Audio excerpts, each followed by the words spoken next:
Hello, and welcome to Coding Your Observation tutorial. At this point, you should have entered the demographics of your students, the discourse dimensions that you will code, and the student roster. You are now ready to conduct your first observation using Equip. To do this, go to the Observations tab and click Create New Observation. I can call this observation Observation 1. You then enter the observation date. If you are coding in real time, then the date that is populated would be the present date. For instance, I am recording this on August 25th, 2020, and that is the date that is displayed. If you would like to change the date, click on the displayed date, and a calendar will show up where you can select your desired observation date. Next, you can choose your observation type. Whole class allows you to code for the entire class and mark certain students as absent. Small group is something you can use if you don't want to observe everyone in the class, but just one table of students, for example. For this video, I will select whole class. If you chose to conduct a small group observation, you would be prompted to identify which students would be in the small group after you complete these steps. Finally, you can type a short description of the observation you're coding. This can help later when you are looking back at the data and are trying to recall the classroom context. So I'll just write tutorial observation 1 and save changes. Now there's a prompt that reads, "Are you sure after the first observation is created, you will not be able to edit discourse dimensions or demographics?" For more information about this, go see our Setting Up a Classroom tutorial in the first video. Before you begin coding, Equip will prompt you to identify which students are absent. Select all students that are absent and then click Save. For this video, I will say that Scott was absent. Now, to close the class, click on the observation name under the Observations tab on the dashboard screen.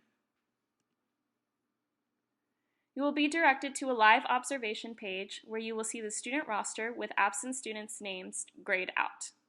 This means that you will not be able to click on any of those students since they are assumed to not be present for this observation. In Equip, we code whenever a new student contributes to the discussion. If there's back and forth between a single student and the teacher, we code all of that at once. To code your first sequence, click on the first student who shares in the whole class discussion. Let's say Jill decided to share. I click on Jill, and a window entitled Enter a Contribution for Jill will appear with the Equip Discourse Dimensions codes. Remember, discourse dimensions are completely customizable, so when creating your classroom on Equip, choose the dimensions that would make sense for your classroom context. And you can go watch the Setting Up a Classroom tutorial for more details on how to do that. I will now identify how Jill contributed to the classroom discussion. Let's say Jill's teacher poses a question asking students to state an answer without requiring justification. This would be coded for teacher solicitation as what? Let's say Jill then starts providing an answer without being called on. That would be coded as not called on.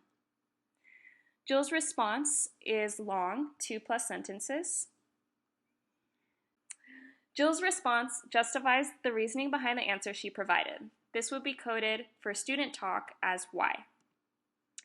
Finally, the teacher restated Jill's answer and represented it for other students to respond to it. We would code this teacher response as revoice/elevate. Now click Save Contribution. If you or your coder wants to know more detailed descriptions about these codes, you can always refer to the Equip codebook in the user's guide. The first participation sequence is now coded. You can confirm that Equip has the sequence stored by going to the contribution log at the top right of the page below your account name. And this here can be edited. Let's say that when I look back at my video or look back at my notes, I actually think that the response was evaluate. Then I would click Edit and change Revoice Elevate to Evaluate. Then I save changes and it changes the teacher response. Then continue coding other student contributions as we have done with Jill. So for example, let's say Nicholas is the next one to speak, and let's say that the instructor does not give a solicitation. None. The student just speaks out. He is not called on. He only speaks for a few words, and he recalls a fact, which would be coded as what for student talk. Additionally, the teacher does not respond to his comment, so we would choose not applicable. Then let's say Yasmin is the next one to speak. I would click on Yasmin, and let's say the teacher's solicitation was asking how Yasmin performed an operation or solved a problem. That would be coded as how. She was called on, and she spoke for one sentence.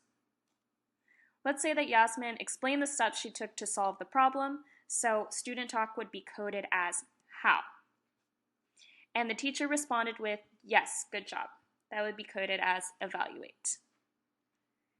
Save contributions, and we can see all these contributions in the contribution log.